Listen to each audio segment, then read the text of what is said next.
Olá, seja muito bem-vindo ao Começo de Conversa, um programa de entrevistas diferente, um bate-papo franco, aberto, sem censura. O Começo de Conversa é transmitido por 3 emissoras, Supercanal TV, TV Sistec e o NEC TV. Ele também pode ser visto através das redes sociais. O jornalismo no Brasil e no mundo já passou por várias transições históricas. O avanço da tecnologia impacta não só o formato dos meios de comunicação, mas também a linguagem, o tempo, o público, a qualidade, o engajamento e até mesmo o mercado de trabalho. As teorias da comunicação, por exemplo, oscilam sempre buscando a lógica predominante entre a imprensa e o público consumidor da informação. Afinal, quem influencia quem? Nossa convidada de hoje é jornalista pela Universidade Federal de Minas Gerais, pós-doutora em comunicação pela Universidade de Navarra, na Espanha. Ela já atuou em TV e jornal impresso, trabalhou por 18 anos na Rádio Itatiaia, foi assessora de imprensa por 10 anos. Ela é professora na Universidade Federal de Ouro Preto. Ela é vice-presidente da Associação Brasileira de Pesquisadores de História da Mídia e diretora científica da Intercom, uma das principais instituições de pesquisas na área. Ela é casada e tem 2 filhas. Quer saber com quem nós falaremos hoje aqui no Começo de Conversa? Não saia daí. Nós voltamos já já.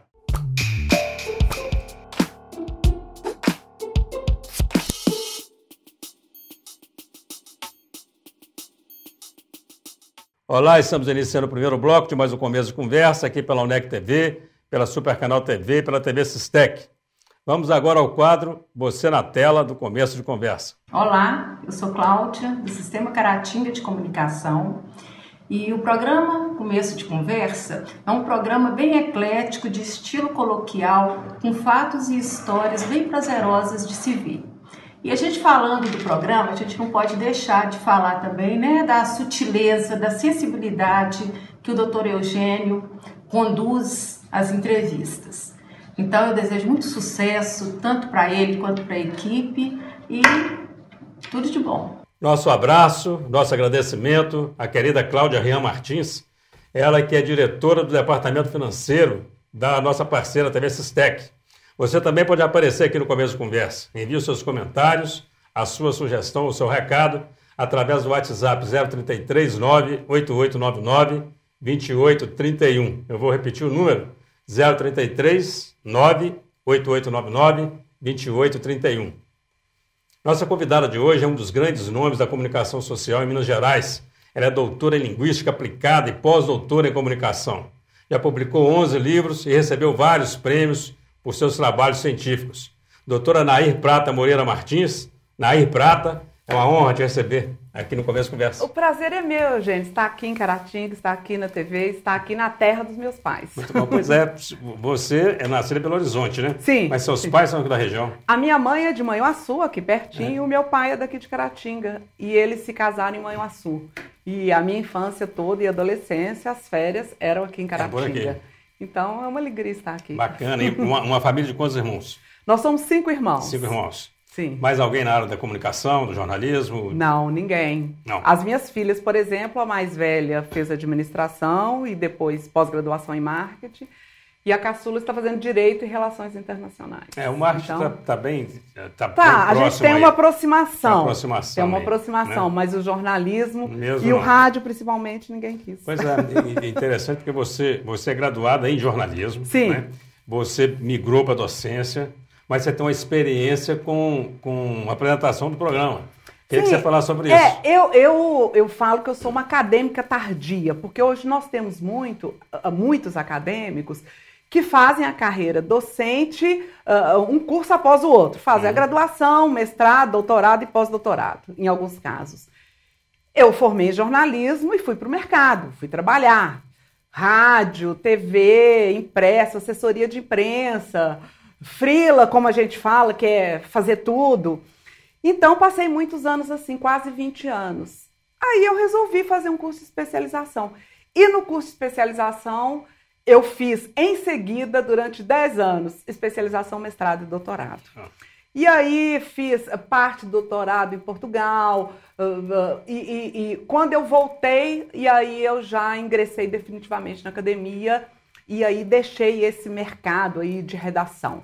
E depois fiz o pós-doc e continuo hoje na academia, primordialmente. Eu falo que o mestrado ele é quase que um divisor de água nessas questões, né? Sim. Porque eu também sou engenheiro, eu sou graduado em engenharia. Sim. E aí fiz especialização, fui para a GV, resolvi fazer mestrado em administração e daí para a docência, não tem jeito. Sim. Porque o mestrado te leva a isso, né? Sim, a pesquisa. Foi o caminho que eu busquei. Quando eu resolvi fazer o doutorado, aí eu já saí da Rádio Itatiaia e aí finquei o pé definitivamente na academia. Gosta de dar aula? Gosto muito, muito. Eu me encontrei, assim, um caminho do jornalismo foi fazer o jornalismo. O outro foi a docência.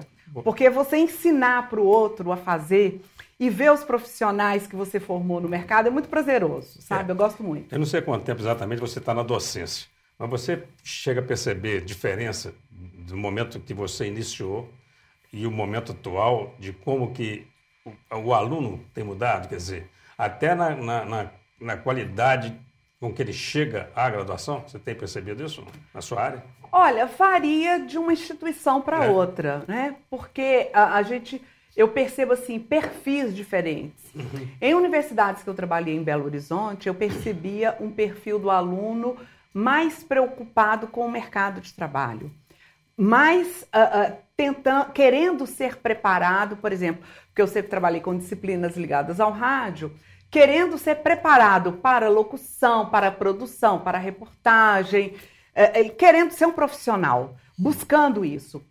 E já na Universidade Federal, eu percebo um perfil mais acadêmico. Nós temos aí um aluno que lê com mais profundidade, um aluno que produz cientificamente com mais vigor. Questiona mais. São perfis diferentes do mais alunado. Questionador, facilita mais uma aula, porque o aluno questionando uma aula eu não sei se é mais questionador, mas é um aluno que tem um perfil científico. Diferente. Sim. Você trabalha com a prática do jornalismo, por exemplo? Você me diz exatamente o quê? Eu atualmente só estou trabalhando no mestrado da UFOP, no mestrado em comunicação. Isso em Ouro Preto? Em Ouro Preto, sim, no mestrado. E aí no mestrado eu trabalho disciplinas ligadas à metodologia de pesquisa e disciplinas ligadas à Na graduação rádio. Você não está dando aula mais? Não dou aula mais. E trabalho muito também com cursos que as universidades me convidam e que empresas me convidam também. Então eu trabalho muito com consultoria para empresas em gestão de crise, gestão de imagem, empresas, por exemplo, que passam por um problema sério, aí eu vou lá e trabalho a questão da imagem da empresa e dou atendimento individualizado. Consultoria em comunicação. Sim, em comunicação, em gestão de imagem. De imagem, para a empresa individualmente. Faço isso bastante, sabe? É um trabalho bem interessante. Que é uma aula, né? E treinamento para diretores, para Sim, faço muito. Para prefeituras, várias prefeituras Imaginei isso, me chamam. Secretários, vereadores, consultora na Câmara. Para preparar, para falar, para dar entrevista, a própria forma de se vestir, palavras para serem usadas. Às vezes algum político me chama, por exemplo, para uma entrevista. Ele vai dar uma entrevista, então ele quer ser preparado para aquela entrevista. E aí eu preparo bastante, viro advogado diabo ali naquele momento para ele se sentir seguro e ir para a entrevista. Quando você terminou o mestrado, você já entrou na docência, foi imediatamente? Eu entrei na docência antes. Antes disso?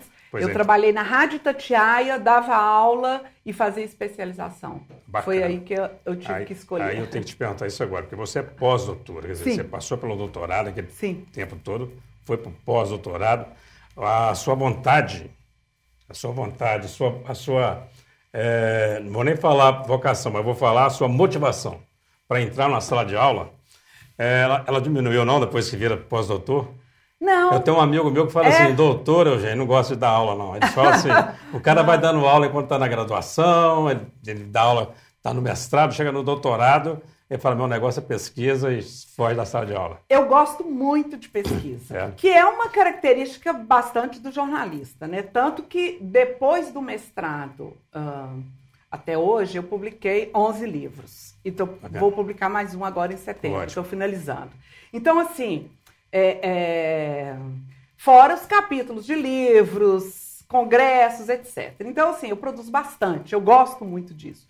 Mas eu tenho um prazer muito grande com aquele aluno que está interessado, sabe? Eu acho que é muito bom. E é muito bom quando a gente entra na sala de aula e o aluno fala assim, eu estava esperando muito chegar esse dia. Que bom, né? Sabe? É muito bom. A minha filha caçula faz relações internacionais e faz direito ao mesmo tempo em Belo Horizonte, faz os 2 cursos. Aí outro dia ela chegou, foi uma quinta-feira, ela chegou em casa e falou assim, mamãe, hoje eu tive a aula que eu esperei a minha vida toda. Eu falei, que aula que foi essa? Ela falou assim, a aula do professor tal, disciplina tal. É bom isso, ela falou assim, eu sempre esperei essa aula. E aí todas as quintas-feiras, quando ela chega, ela tem que me contar a aula toda. E eu fico impressionada com como é que ela guardou aquilo tudo. Por quê? Porque ela está interessada. Então, assim, o aluno interessado, quando ele quer, o professor tem um prazer enorme. E o professor dela percebe isso, sabe que ela gosta disso. Você falando dos seus livros, eu quero voltar, quero falar sobre isso com mais calma no segundo bloco, mas para a gente encerrar esse primeiro bloco, eu queria voltar na questão do seu trabalho como apresentadora de TV, é isso? Você teve um programa? Sim. Não sei nem quando o primeiro programa. Quando eu era jovem, apresentei um programa em Belo Horizonte. Então, se é quando você era jovem, foi ontem. Foi semana passada. Outro dia, vamos falar assim. O programa foi na TV Bandeirantes, chamava Chicletes com Banana. Bacana. Era um programa que a gente exibia clipes, os primórdios do clipe, né? E músicas, entrevistas para jovens. Isso na TV Bandeirantes. E depois, na universidade, que eu trabalhava em Belo Horizonte, havia um programa que era o programa institucional. Eu era assessora de imprensa da instituição e a gente tinha um programa que era a cara da instituição. Bacana. Havia vários programas, literatura, música, etc., apresentado pelos alunos, mas esse era o da instituição, que era a fala institucional. Bacana. Então, era um programa acadêmico, chamava Sala de Estar, e era um programa muito interessante. Legal. Nós vamos fazer um rápido intervalo. Sim. Você não sai daí, nós estamos hoje recebendo aqui a jornalista Nair Prata, ela que é pós-doutora em comunicação e autora de 11 livros sobre comunicação e radialismo. Não sai daí, nós voltamos já já.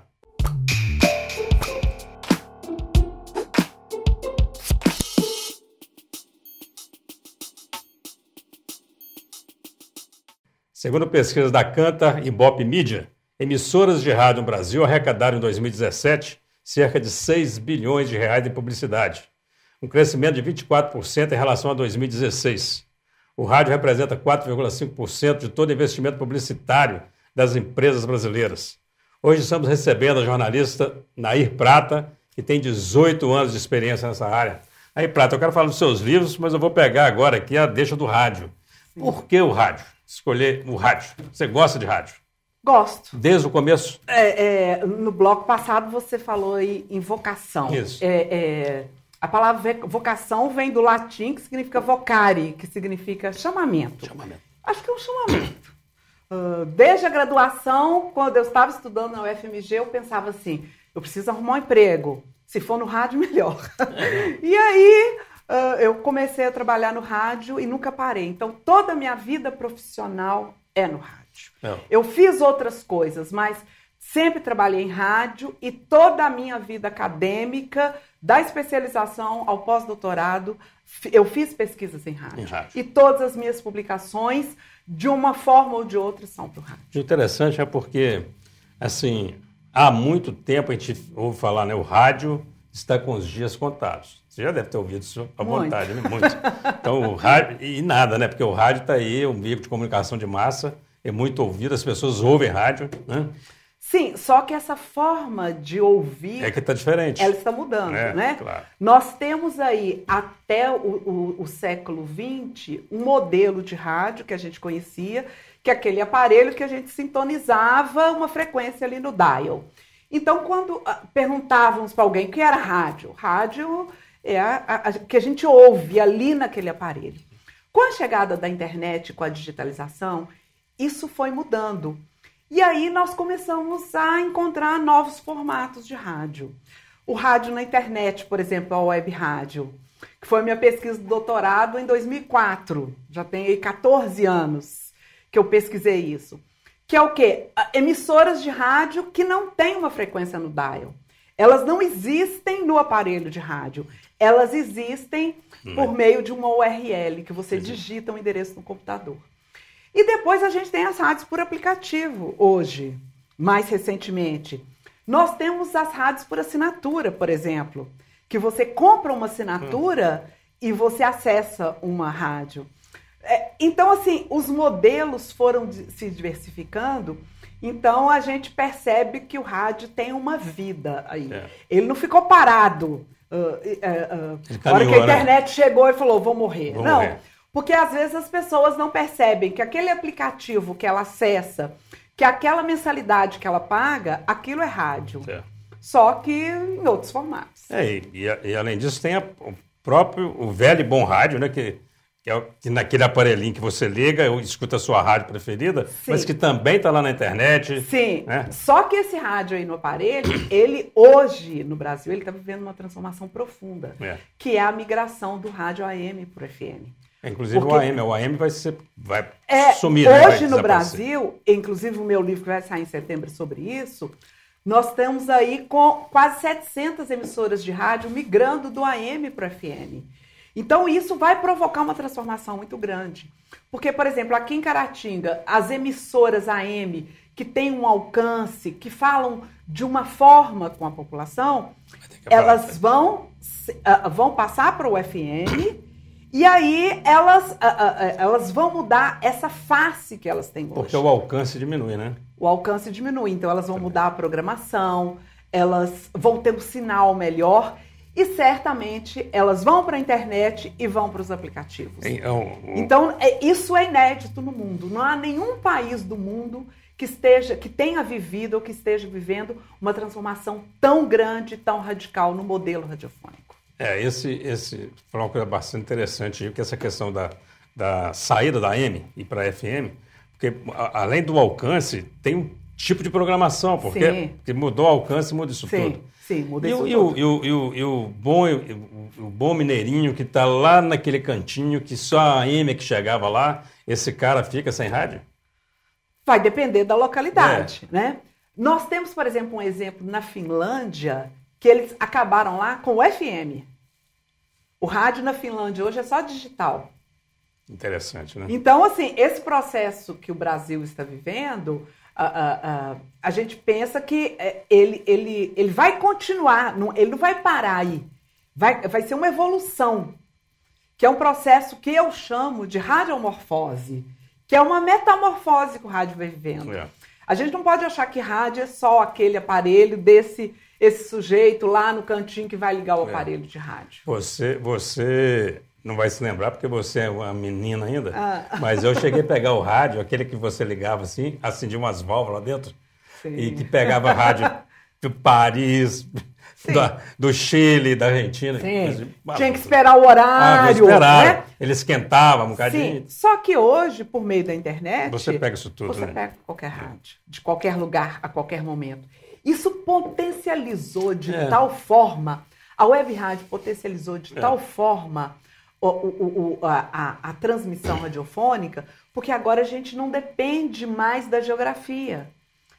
A Rádio Itatiaia, por exemplo, que eu pesquiso muito, ela tem, no futebol, ela tem ouvintes no mundo inteiro.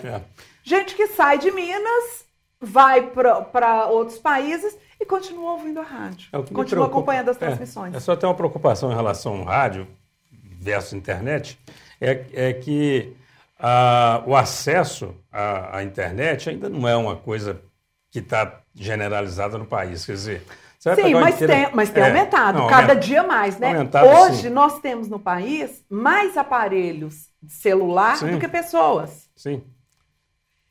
E as pessoas hoje, cada vez mais, acessam o rádio ou o áudio, como se diz, no aparelho celular. É o smartphone hoje, essa porta do rádio.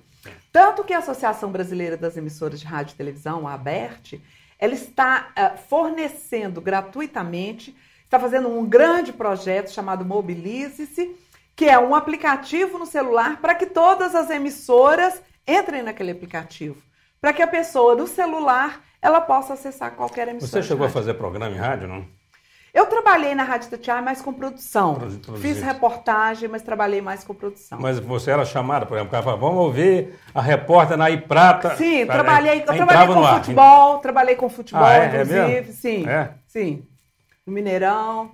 E gostava de transmitir? Assim, Qual jogo você gostava mais de transmitir? Não, eu fazia reportagem de campo. É? Né? Mas qual time que você gostava mais de transmitir o jogo dele? Atlético. Atlético Mineiro. Sem sombra de dúvida. E depois, agora, mais recentemente, eu fiz 2 livros na área do esporte. Que bacana. Um chamado Enciclopédia do Rádio Esportivo Mineiro, que nós biografamos quase 400 profissionais do rádio mineiro, esportivo mineiro. E fiz também a Enciclopédia do Rádio Esportivo Brasileiro. Pô, bacana. Que aí eu recrutei pesquisadores do Brasil todo para a gente biografar os principais radialistas esportivos de todos os estados. Pô, bacana demais. Falar em livro, eu estou recebendo de presente dela aqui, é um livro que ela, vou mostrar aqui para o telespectador, é um livro que ela escreveu um capítulo, Isso, né? Esse livro foi organizado pelo Eduardo Médici, lá da Universidade Federal de Santa Catarina, sobre, foi o 2º volume, o Rádio e Pânico, e aí tem um capítulo que fala sobre... Do disco voador, pois é. Do disco voador Esse em eu queria que falasse Caratinga, para nós, pois é. que é um assunto aqui em Caratinga de bastante domínio, mas que eu não conhecia. Apesar de ter meus pais aqui, ter passado as minhas férias aqui, eu nunca tinha ouvido falar isso. Então, uma pessoa falou que havia um disco voador aqui em Caratinga, isso. E aí atraiu a imprensa toda do país para cá, inclusive a imprensa internacional, e deu no Repórter Esso, que era o noticiário mais famoso do Brasil, o Repórter Esso, né? Então, eu com uma equipe lá de pesquisadoras de Minas Gerais, nós escrevemos esse capítulo, e aí tive como consultor o meu primo Zé Carlos, que me passou as informações pra gente fazer Zé Carlos Moreira. Zé Carlos Moreira, sim. Tem um defeito só, Zé Carlos, né? É gente boa demais, só cruzeirense. Só cruzeirense. Ninguém é perfeito. É brincadeira, vamos fazer um rápido intervalo. Você não sai daí, nós estamos num bate-papo sensacional aqui com a jornalista Nair Prata. Nós voltamos já já.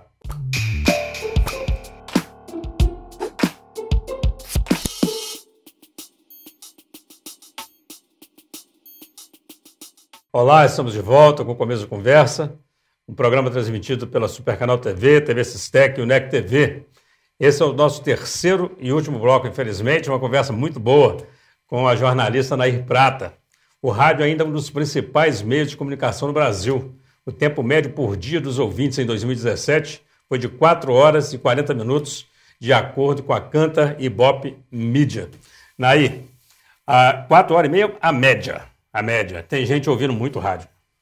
Sim, mas esses dados que o Ibope mediu, que ele aferiu, ainda não espelham a realidade. Porque nós temos aí a audiência na internet, a audiência nos aplicativos, a audiência no rádio por assinatura. E ele está considerando só o rádio no sistema tradicional? Ele considera aí no sistema tradicional. Você ouve rádio, a pessoa pensa logo na caixinha ou no carro. Porque na realidade, inclusive no outro bloco, você tinha começado a falar sobre isso, sobre a arrecadação da verba publicitária, do bolo publicitário do rádio, que chegou aí a menos de 5% do total, é a TV a que mais arrecada. É importante a gente lembrar, Eugênio, que o rádio está mudando o modelo de negócio. Você havia falado aí da questão da publicidade. Nós temos um modelo, a gente pode falar que nós temos um modelo de rádio baseado na arrecadação publicitária até aí, o final do século XX. E depois a gente começa uma transição para um outro modelo, que esse modelo se desdobra aí em vários modelos. Antes, fazer rádio era o quê? Arrecadar publicidade. Muito bem. E se a rádio estava bem com o governo, ela conseguia verba governamental. Verba da prefeitura, verba do estado, verba do governo federal. Então, predominantemente, o rádio vivia disso. O rádio que não tinha publicidade, ele não tinha como sobreviver. E agora, foi essa minha pesquisa do pós-doutorado, os novos modelos de rádio que estão aparecendo e que coexistem. Por exemplo, nós temos um modelo chamado crowdfunding, que é o quê? Arrecadação arrecadação coletiva, né? Existe um projeto e você faz a arrecadação coletiva. Existem emissoras que estão vivendo disso. Então, ela lança um projeto de crowdfunding e aí ela arrecada dinheiro e vive disso. Tem as emissoras que funcionam pelo sistema de franquia. Então, a emissora, ela cria uma rede e vende a franquia. Então, ela não precisa de buscar publicidade. Ou seja, tem muita coisa aí que não está sendo medida, né? Não está sendo muita coisa, exatamente. Então, esses novos modelos todos estão surgindo e estão vivendo. Sabe, o interessante é isso, porque eles são sustentáveis. Eles não são uma aventura. Interessante que parece até que é um pouco de desconhecimento ou um pouco caso das empresas que fazem essa medição, né? Porque tinha que considerar isso tudo. Mas é difícil medir. Você, por exemplo, você vai medir, por exemplo, o Spotify, a Apple, por exemplo, a Sirius XM, que fazem rádio por assinatura. Como é que você vai medir isso, né? Sabe? Complicado. Agora, você falou falou de rádio, falou de governo. Eu me lembrei de duas questões importantes que eu queria tratar com você. Primeiro, sobre a Voz do Brasil. Sim. Esse horário parece que agora flexibilizou, Sim, não é isso? Foi flexibilizado. Porque era 19 horas em ponto, começava a Voz do Brasil. Sim, isso programa é bom ou ruim? Criado na década de 30, né? Mas que as pessoas... O Getúlio Vargas... Alguns gostam, outros não, mas... Para vender o governo dele. E eu acho interessantíssimo a Voz do Brasil, que a Voz do Brasil passou por todo tipo de governo que o Brasil teve. E ela direita, esquerda, militar e a Voz do Brasil firme ali, né? Então, agora, o horário foi flexibilizado, quer dizer, as emissoras têm que transmitir. É uma transmissão compulsória, porque elas são a emissora de rádio é uma concessão do governo, né? A rádio, para quem não sabe, o governo permite que a emissora utilize aquele lugar ali no espectro. Mas é dele, Mas é concessão do governo, então tem que seguir as ordens. A rádio que não seguir, ela pode perder a concessão. Então, a emissora hoje, ela não tem que transmitir mais às 7 horas da noite. Não é obrigado, né? A Voz do Brasil, ela teve algumas mudanças assim, muito sutis. Por exemplo, a Ópera Guarani, que abre o programa, já foi mudado ali o arranjo. Isso. Ao invés de falar agora são 19 horas, começaram a falar agora são 7 horas. Assim, os locutores mais soltos um pouco, mas na realidade é uma transmissão compulsória. Então, assim, o que eu discordo da Voz do Brasil é isso. É ter uma transmissão obrigatória.